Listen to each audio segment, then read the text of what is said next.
প্রকাশিত হয়েছে 2025 সালের এসএসসি পরীক্ষার ফলাফল। তবে শুধু শিক্ষার্থীরাই নয়, দেশের অনেক তারকারাও একসময় এই দিনের অপেক্ষায় ছিলেন। ফলাফল ঘিরে তাদেরও ছিল উত্তেজনা, দুশ্চিন্তা আর সামান্য ভয় মেশানো আনন্দ। কেউ পেয়েছিলেন দুর্দান্ত ফল, কেউ মাঝারি, কিন্তু প্রত্যেকের গল্পই এখন অনুপ্রেরণার।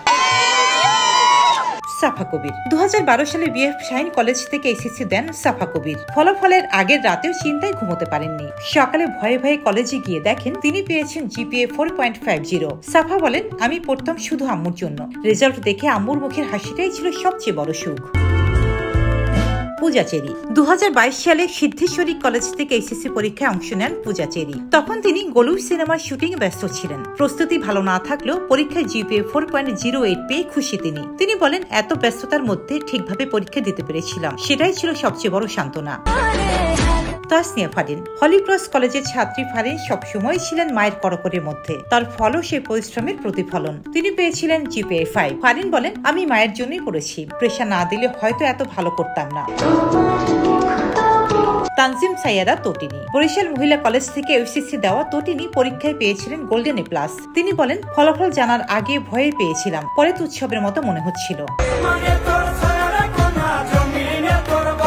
সাদিয়া আইমান 2017 সালে বরিশাল মহিলা কলেজ থেকে তিনি জিপিএ 4.39 পান। ফলাফলে সন্তুষ্ট হলেও বলেন, আম্মু ভেবেছিলেন আমি এ+ পাবো, তাই একটু মন খারাপ হয়েছিল।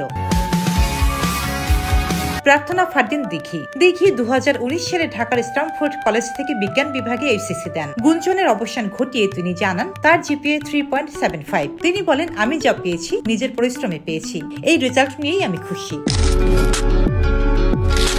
জান্নাতুল সুমাইয়া হিমি 2017 সালে ক্যাম্ব্রিয়ান কলেজ থেকে এসএসসি দেন হিমি। প্রশ্ন ফাঁসের সময় তিনি নীতিতে অটল থাকেন। পরে দেখেন তিনি ব্যাচে একমাত্র জিপিএ 5 প্রাপ্ত। হিমি বলেন, নিজের যোগ্যতায় পাওয়া ফলের আনন্দই আলাদা। আজ যখন নতুন শিক্ষার্থীরা তাদের ফলাফল নিয়ে উচ্ছ্বসিত বা হতাশ, তখন এই তারকাদের গল্প মনে করিয়ে দেয় রেজাল্ট জীবন নয়, চেষ্টা আর অধ্যাবসায় আসল শক্তি। রোজিনা রোজি, দেশকাল নিউজ।